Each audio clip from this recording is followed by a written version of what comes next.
हरे कृष्णा। राधे राधे। आज हम आपको सुनाएंगे गाय को एक रोटी खिलाने से क्या होता है। दोस्तों, गाय को केवल एक रोटी खिलाने से क्या होता है, क्यों कहा गया है कि गाय को रोटी खिलानी चाहिए, इसके पीछे एक बहुत ही गहरा रहस्य है। दोस्तों, भगवान श्री कृष्ण ने भागवत गीता में गाय की जो महिमा बताई है, सुनकर आप भी हैरान रह जाएंगे। साक्षात भगवान भी गाय को माता कहते हैं। इसका मतलब गाय कोई एड़ा गैरा तुच्छ पशु नहीं है। दिखने में से तो यह बहुत ही आम जानवर लगता है, लेकिन जब आप भक्ति की भावना से गौ माता के अंदर झांकेंगे तो आपको तीनों लोग गौ माता के चरणों में दिखाई देंगे। गाय की महिमा बहुत बड़ी है। जो भी इसको जान लेता है वह ना कभी दुखी होता है, ना गरीब। उसे ना यमराज के दूत छू सकते हैं और ना ही वह नरक जाता है। गाय को केवल एक रोटी खिलाने का पुण्य जान लोगे तो आप गौ माता को रोज रोटी खिलाने के लिए ढूंढते फिरोगे। इतनी महान और सामर्थ्यशाली है हमारी गौ माता, जो एक कंगाल को भी राजा बना सकती है। इसके पीछे एक बहुत ही प्राचीन, रोचक और रहस्यमयी कथा है जो भगवान श्री कृष्ण ने नारद जी को सुनाई है, जो आज हम आपको सुनाएंगे। इसे सुनकर ही आपको पता चल जाएगा कौन है गौ माता, जिन्हें आप केवल एक साधारण पशु समझते हैं। क्यों ब्रह्मा विष्णु महेश गाय की पूजा करते हैं, क्यों सूर्यदेव गाय की आज्ञा लेकर ही उदय होते हैं और अस्त। तो चलिए शुरू करते हैं। दोस्तों, एक समय की बात है। देवर्षि नारद भगवान श्री कृष्ण से मिलने द्वारिका गए हुए थे। नारद जी को देखकर भगवान श्री कृष्ण बोले, हे देवर्षि, आपका द्वारिका में पुनः स्वागत है। मैं जानता हूँ कि आप किसी विशेष प्रयोजन से पधारे हैं। आप साक्षात ब्रह्मस्थ हैं। समस्त लोकों में निस्वार्थ घूमकर धर्म और भक्ति का प्रचार करते हैं। आपका आगमन यदा कदा विशेष प्रसंगों पर ही होता है, अतः आज अवश्य कोई गूढ़ विचार आपके मन में होगा। कृपया मुझे बताइए, मैं आपकी शंका का समाधान करने के लिए प्रस्तुत हूँ। यह सुनकर नारद जी मुस्कुराए और बोले, हे प्रभु, आपकी लीला अपरंपार है। आप अंतर हृदय में विराजमान हैं और सब कुछ जानते हैं, फिर भी आपने बड़े विनम्रता से मुझसे पूछ लिया। वास्तव में मैं पृथ्वी लोक में भ्रमण करते समय एक विचित्र दृश्य देखकर व्यथित उठा। मैंने देखा कि कुछ मनुष्य गौ माता की पूजा अर्चना करते हैं, उन्हें रोटी खिलाते हैं, उनकी सेवा करते हैं। वही दूसरी ओर कुछ दृष्ट प्रकृति के मनुष्य गौ पर अत्याचार कर रहे हैं, उन्हें मार रहे हैं, उनका शोषण कर रहे हैं। यह देखकर मेरा हृदय द्रवित हो गया, क्योंकि गौ माता तो निष्पाप होती हैं, वे मानवता को पोषण देती हैं, लेकिन फिर भी कुछ दुष्ट स्वार्थवश उनका वध करने से पीछे नहीं हटते। हे प्रभु, मेरे मन में यह प्रश्न जागा कि जो मनुष्य गौ माता की सेवा, पूजा और रक्षण करता है, उसे इसका क्या फल मिलता है, और जो मनुष्य गौ पर अत्याचार करता है, उसे कौन सा दंड भोगना पड़ता है। भगवान श्री कृष्ण ने नारद जी की बात सुनकर कहा, हे देवर्षि, जो मनुष्य गौ माता की पूजा करता है, उनकी सेवा करता है, उसे इस लोक में भी और परलोक में भी अक्षय फल मिलता है। वही जो पापी गौ पर अत्याचार करते हैं, वे अवश्य नरक के भागी बनते हैं। गौ माता की सेवा से सभी पापों का नाश हो जाता है, और जो सद्भावना से गौ माता की रक्षा करता है, वह तब मोक्ष का अधिकारी होता है। आज मैं आपको एक प्राचीन कथा सुनाता हूँ, जो सूर्यवंश के प्रतापी राजा दिलीप और दिव्य नंदिनी गाय से संबंधित है। इस कथा के श्रवण से मनुष्य को गौ सेवा की अपूर्व महिमा का भान होगा। नारद जी अत्यंत प्रसन्न हुए और बोले, हे प्रभु, यह मेरा परम सौभाग्य है कि मुझे आपके मुखारविंद से इस कथा को सुनने का अवसर प्राप्त होगा। आप कृपया इस कथा का विस्तार से वर्णन करें, जिससे मैं भी इसे आगे प्रसारित कर सकूं और समस्त मनुष्यों के हृदय में गौ माता के प्रति श्रद्धा, प्रेम एवं भक्ति का संचार हो। भगवान श्री कृष्ण ने नारद जी से कहा, हे देवर्षि, प्राचीन समय की बात है। उस काल में व्यवस्थ मनु के वंश में अनेक प्रतापी राजाओं ने जन्म लिया था। उसी वंश में आगे चलकर एक राजा हुए, महाराज दिलीप। वे बड़े ही धर्मपरायण, प्रजावत्सल, सत्यनिष्ठ और पराक्रमी थे। उनकी ख्याति चारों ओर फैली हुई थी। प्रजा भी उनसे अत्यंत प्रेम करती थी। उनकी पत्नी सुदक्षिणा मगध देश के राजकुल से थी, जो स्वयं भी बड़े ही धार्मिक स्वभाव की थी। महाराज दिलीप और रानी सुदक्षिणा एक दूसरे का सम्मान करते हुए सुख से जीवन व्यतीत कर रहे थे, किंतु एक ही बात थी जो उन्हें निरंतर व्यतीत करती थी। उनके घर में संतान का अभाव। विवाह को अनेक वर्ष बीत गए, किंतु संतान की प्राप्ति ना हुई। राजा और रानी ने कई यज्ञ करवाए, अनेक दान पुण्य किए, ब्राह्मणों की सेवा की, तीर्थ यात्राएं की, परंतु संतान सुख ना मिला। इससे दोनों हताश होने लगे। राजा दिन रात विचार करने लगे कि आखिर ऐसा कौन सा पाप या अपराध उनसे हुआ है जिसके कारण उन्हें संतान नहीं मिल रही है। एक दिन राजा दिलीप एकांत में बैठे सोच रहे थे, मैंने अपने राजधर्म का पालन किया, प्रजा को कष्ट ना होने दिया, हिंसा से दूर रहा, हवन यज्ञ करता रहा, फिर भी मुझे पुत्र प्राप्ति क्यों नहीं हो रही है। इसी प्रश्न ने उन्हें अत्यंत परेशान कर दिया। अतः उनके मन में आया कि उनके कुल गुरु महर्षि वशिष्ठ, जो अपने तप और ज्ञान के लिए विख्यात हैं, शायद इस समस्या का समाधान कर सकते हैं। यह विचार आते ही महाराज दिलीप ने रानी सुदक्षिणा से परामर्श किया और दोनों गुरु वशिष्ठ के आश्रम जाने का निश्चय किया। उन्होंने अपने मंत्रियों को राज्य का प्रभार सौंपा और गुरु वशिष्ठ के दर्शन के लिए वन की ओर प्रस्थान कर गए।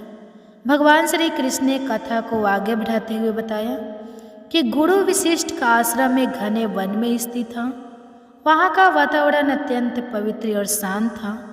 पक्षियों का मधुर करवल, पवित्र नदियों की कलकल ध्वनि और वृक्षों की छाया आश्रम को दिव्य बनाती थी। महर्षि वशिष्ठ अपनी पत्नी अरुंधति के साथ वहीं निवास करते थे। जब महाराज दिलीप और रानी सुदक्षिणा वहाँ पहुँचे तो उन्होंने देखा कि महर्षि वशिष्ठ अभी अभी अपने नित्य कर्म, ध्यान तथा जप समाप्त कर बैठे थे। अरुंधति जी भी वहीं विराजमान थी। जैसे ही महाराज दिलीप अपनी पत्नी के साथ आश्रम पर पधारे तो महर्षि और उनकी पत्नी ने आदरपूर्वक राजा रानी का स्वागत किया। फिर महर्षि वशिष्ठ राजा दिलीप से बोले, हे राजन, मुझे ज्ञात है कि आप एक महान सूर्यवंशी सम्राट हैं। आपकी प्रजा आपसे प्रसन्न है, आपका राजकाज भली भांति चल रहा है, फिर आप वन में क्यों पधारे? इवाकू कुल के राजा प्रायः वृद्धावस्था में पुत्र पौत्र सुख भोगकर वन गमन करते हैं, किंतु आप तो अभी युवा हैं। आपके पास समय और सामर्थ्य दोनों है। अवश्य ही कोई विशेष कारण होगा जो आपको यहाँ ले आया है। इस पर राजा दिलीप ने बड़े विनम्र स्वर में कहा, हे गुरुदेव, आपका कहना सत्य है कि राजा को पहले अपना कर्तव्य पूरा करना चाहिए, लेकिन मैं बहुत बड़ी चिंता में हूँ। मुझे अभी तक संतान सुख प्राप्त नहीं हुआ है और यह बात मुझे निरंतर व्यथित कर रही है। मैंने अनेक प्रयास किए परंतु सफलता नहीं मिली। मुझे संदेह है कि मुझसे कोई ऐसा पाप हो गया है जिसकी स्मृति मुझे नहीं। आप अपनी दिव्य दृष्टि से देखकर मुझे बताइए कि मेरा कौन सा अपराध है जो मुझे संतान सुख से वंचित रखे हुए हैं। साथ ही मुझे यह भी बताइए कि इसका प्रायश्चित क्या है। भगवान श्री कृष्ण ने आगे बताया, महर्षि वशिष्ठ ने अपनी दिव्य दृष्टि से राजा दिलीप के भूतकाल का सूक्ष्मता से निरीक्षण किया। उन्होंने देखा कि राजा दिलीप से एक बड़ी भूल हुई थी। वशिष्ठ जी ने कहा, हे राजन, जब आप इंद्रलोक में देवताओं से भेंट करके लौट रहे थे, उस समय मार्ग में एक कल्प वृक्ष के नीचे कामधेनु गाय और उसका बछड़ा खड़े थे। वे दोनों अत्यंत भूखे और त्रस्त दिखाई दे रहे थे। उन्होंने आपसे सहायता की याचना भी की, किंतु उस समय आप अत्यंत प्रसन्न मुद्रा में थे। शायद आपने उनकी पुकार सुनी ही नहीं। आप उस समय इतनी जल्दीबाजी में थे कि आपने उन पर ध्यान नहीं दिया। उसी गाय को आपकी यह कृतज्ञता बड़ी खली। उसे लगा कि एक प्रतापी सूर्यवंशी राजा, जिसे धर्म का ज्ञान होना चाहिए, उसने एक भूखी गाय और उसके बछड़े की ओर ध्यान तक नहीं दिया। इससे दुखी होकर उस कामधेनु ने आपको श्राप दे दिया कि आपके घर में संतान का अभाव रहेगा। मनुष्य को गौ माता की सेवा न करने से, विशेष रूप से भूखी गाय की अनदेखी करने से महापाप लगता है। वही श्राप आज भी आपको बांधेंगे हैं। राजा दिलीप ने यह सुना तो उन्हें बहुत ग्लानि हुई। वे बार बार अपने आप को धिक्कारने लगे। हाय, मैंने कैसे अनजाने में भूल कर दी। एक गाय को जो समस्त लोक की माता है, मैं उनको भोजन तक ना करा सका। मुझे राजा कहलाने का कोई अधिकार नहीं। मैंने अब तक जाने अनजाने में जो अपराध किया है, उसके कारण आज मुझे संतान सुख से वंचित होना पड़ रहा है। उन्हें महर्षि वशिष्ठ से प्रार्थना की कि हे गुरुदेव, मुझे कोई ऐसा उपाय बताइए जिससे मैं अपना यह महापाप दूर कर सकूं। मैं प्रायश्चित करने के लिए तैयार हूँ, भले ही मुझे कितना भी कठोर तप क्यों न करना पड़े। महर्षि वशिष्ठ ने राजा दिलीप की प्रार्थना सुनकर कहा, हे राजन, कामधेनु की वही पुत्री नंदिनी इस समय मेरे आश्रम में है। उसका स्वभाव अत्यंत कोमल और दयालु है। तुम अपनी पत्नी के साथ उसकी सेवा करो, उसे वन में चराने ले जाओ, उसके चारों ओर मंडराते हिंसक पशुओं की उसकी रक्षा करो। दिन भर उसके साथ रहो। शाम को जब आश्रम लौटो तो रानी उसे रोटी, हरी घास इत्यादि खिलाए। उसकी प्रदक्षिणा करें, उसके चरणों में प्रणाम करें। गौ माता की प्रसन्नता ही तुम्हारी समस्त बाधाओं का निवारण कर देगी। यदि नंदिनी तुम पर प्रसन्न हो गई तो तुम्हें अवश्य ही गुणवती संतान प्राप्ति होगी। इतना कहकर महर्षि वशिष्ठ ने बाहर संकेत किया तो देखा कि आश्रम के प्रांगण में नंदिनी गाय खड़ी थी। वह बड़ी मनोहर लग रही थी। उसके शरीर पर सफ़ेद, सुनहरे और हल्के भूरे रंग का मिला जुला आभा थी। उसके सींग सुंदर और चमकीले थे। आंखों में करुणा झलक रही थी। राजा दिलीप और रानी सुदक्षिणा ने उस गाय को दंडवत प्रणाम किया और महर्षि वशिष्ठ का निर्देश मानकर उसकी सेवा करने का संकल्प लिया। अगले दिन तड़के ही महारानी सुदक्षिणा ने स्नान आदि से निर्भीत होकर गौ माता की विधि पूर्वक पूजा की। उन्होंने नंदिनी को पुष्पमाला पहनाई, उसके मस्तक पर चंदन का तिलक लगाया, मीठी बातों से उसे पुकारा। उधर महाराज दिलीप धनुष और बाण साथ में रखकर नंदिनी को वन में चराने ले चले। वन का वातावरण सुरमय था। ऊंचे ऊंचे वृक्ष, घनी छाया, मनभावनी लताएं और तरह तरह के जंगली फूल। महाराज दिलीप चाक चौबंद होकर नंदिनी का पीछा करते। जब वह घास खाने रुकती तो उसे अत्यंत प्रेम से सहलाते, उसके शरीर पर बैठे कीट पतंगों को हटाते। कभी वह किसी जलाशय के समीप पहुँचती तो महाराज देखते रहते कि कहीं कोई मगरमच्छ या हिंस जीव आसपास न हो। दोपहर में गाय विश्राम करने बैठती तब महाराज उसके समीप भूमि पर ही बैठकर उसकी रक्षा करते।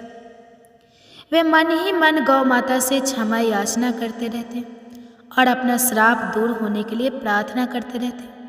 उन्हें गौ सेवा में परम आनंद की अनुभूति होने लगी। शाम होने पर वे वापस आश्रम लौट आते। आश्रम के द्वार पर रानी सुदक्षिणा खड़ी रहती।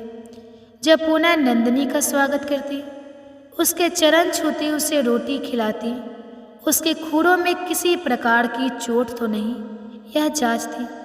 इस तरह पति पत्नी दोनों नंदिनी गाय की सेवा में जुटे रहे। लगातार 20 दिनों तक यह क्रम चलता रहा। हर दिन राजा दिलीप उसी निष्ठा और प्रेम से गौ माता को वन में चराते। रानी सुदक्षिणा शाम को पूजा अर्चना में रत रहती। गौ माता भी इस प्रेम और भक्ति को अनुभव कर प्रसन्न होती जा रही थी। 20वें दिन की शाम को नंदिनी ने आश्रम के द्वार पर एक बार अपने खुरों से धूल उड़ाई जो महाराज दिलीप के शरीर पर आ गिरी। आश्चर्यजनक रूप से उस दिव्य धूल ने राजा के तन मन को और भी पवित्र कर दिया। माना जाता है कि गौ माता के चरणों की धूल भी तीर्थ के समान पावन होती है। वही रानी सुदक्षिणा ने भी गौ माता के आगे हाथ जोड़कर प्रार्थना की कि उनकी प्रदक्षिणा की, जिससे उनके भी सभी संचित पाप नष्ट हो गए। महर्षि वशिष्ठ इस सारे दृश्य को बड़ी प्रसन्नता से देख रहे थे। उनके मुख पर एक दिव्य आभा झलक रही थी, मानो उन्हें समझा शीघ्र ही महाराज दिलीप का प्रयोजन पूर्ण होने वाला है। एक दिन प्रातः काल की बात है, महाराज दिलीप हमेशा की तरह नंदिनी को वन में चराने लगे। आज गाय ने धीरे धीरे चलते हुए काफी लंबा रास्ता तय किया और आगे हिमालय की तलहटी तक पहुंच गए।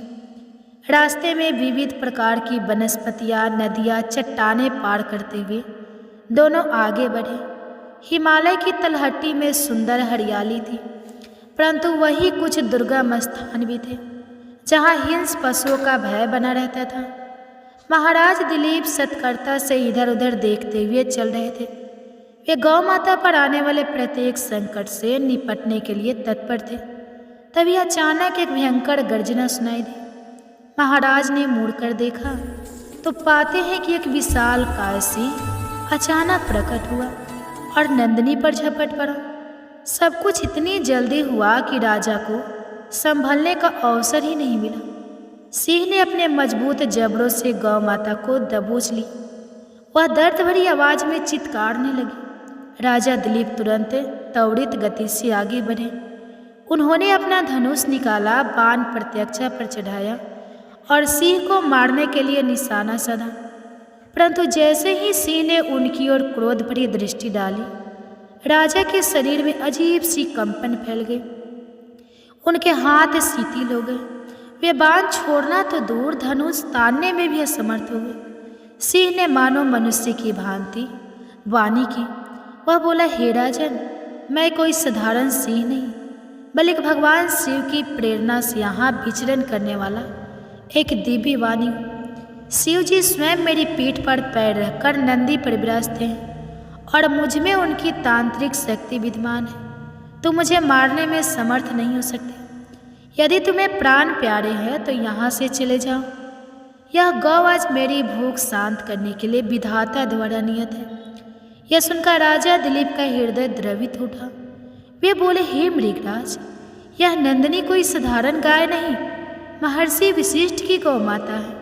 इसकी हत्या से तुम्हें महापाप लगेगा। फिर भी यदि तुम अड़े हुए हो तो मैं तुम्हें एक विनती करता हूँ, मेरी प्राण बलि स्वीकार कर लो। इस गाय को छोड़ दो। मैंने गुरुदेव को वचन दिया है कि मैं इस गाय की रक्षा के लिए अपने प्राण भी न्यौछावर कर दूंगा। तुम मुझे मारकर अपनी भूख शांत कर लो, पर नंदिनी को मत मारो। इसके बछड़े की याद करो, वह घर पर है। माँ के बिना बछड़ा कैसे जीवित रहेगा? मैं एक प्रजा की रक्षा मेरा धर्म है और गौ माता की रक्षा भी उसी धर्म का अंग है। इतना कहकर राजा दिलीप ने अपने धनुष बाण अलग रख दिए और सिंह के समक्ष हाथ जोड़कर नतमस्तक हो गए। वे आंखें बंद कर बोले, हे महादेव के दूत, यदि तुम्हें भूख शांत करनी है तो मेरा शरीर लो, लेकिन गौ माता को जीवन दान दो। आश्चर्य की बात यह हुई कि जैसे ही राजा दिलीप ने यह वचन दिया और अपने प्राण त्याग करने को तत्पर हो गए, उन्होंने देखा कि सिंह का भयंकर रूप कहीं अदृश्य हो गया और नंदिनी भी स्वतंत्र खड़ी थी। राजा चकित होकर इधर उधर देखने लगे। तभी उन्हें एक मधुर वाणी सुनाई दी, हे राजन, तुम अपना त्याग मत करो, यह सब मेरी ही माया थी। महाराज दिलीप ने आंखें खोली तो पाया कि नंदिनी उनके समक्ष वैसे ही खड़ी है, पूर्णतः सुरक्षित। उसके शरीर पर कहीं भी घाव नहीं है। अब वह शांति से जुगाली कर रही थी और उसकी आंखों में राजा के प्रति आभार का भाव झलक रहा था। नंदिनी ने मानवीय वाणी से कहा, हे राजन, मैं कोई साधारण गाय नहीं, स्वयं कामधेनु की पुत्री हूँ। तुम्हारी परीक्षा लेने के लिए ही मैंने सिंह का रूप धारण किया था।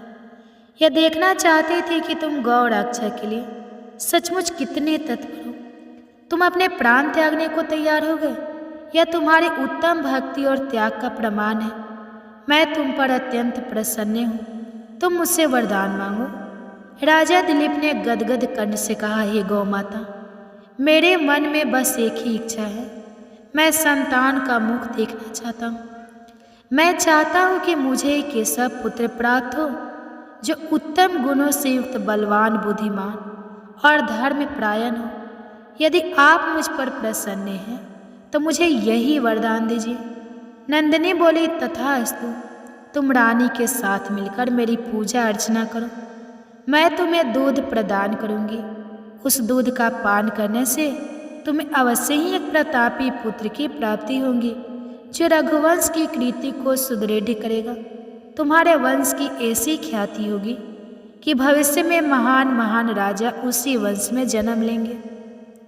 उसमें राजा रघु, राजा दशरथ और महाराज श्री राम जैसे महापुरुष जन्म लेंगे और समस्त धरती को अपना उपकार देंगे। ये सुनकर राजा दिलीप अत्यंत हर्षित हुए। उन्होंने कहा, हे माता, आपके वचन मुझे अमृत समान लगे। अब मैं आपसे विनती करता हूँ कि चलिए हम आश्रम लौटते हैं। वहाँ मैंने और रानी ने सभी अनुष्ठान की व्यवस्था की है। मैं विधि पूर्वक आपका पूजन करूँगा और आपके दूध का प्रसाद रूप में ग्रहण करूँगा। इसके पश्चात राजा दिलीप नंदिनी को वापस महर्षि वशिष्ठ के आश्रम में ले आए। रानी सुदक्षिणा द्वार पर प्रतीक्षा कर रही थी। उन्होंने बड़े उल्लास से नंदिनी का स्वागत किया, उसे ताजे जल से स्नान करवाया, फूलों का हार पहनाया। फिर राजा रानी ने मिलकर नंदिनी की प्रदक्षिणा की, उसके चरणों में प्रणाम किया, उसकी आंखों में प्रेम पूर्वक निहारा। नंदिनी ने कहा, हे रानी सुदक्षिणा, आओ तुम मेरी पीठ पर हाथ फेरो। इससे तुम्हारे भीतर जो भी बाधाएं हैं वे नष्ट हो जाएंगी। रानी ने अत्यंत श्रद्धा और आदर पूर्वक गौ माता की पीठ पर हाथ फेरा।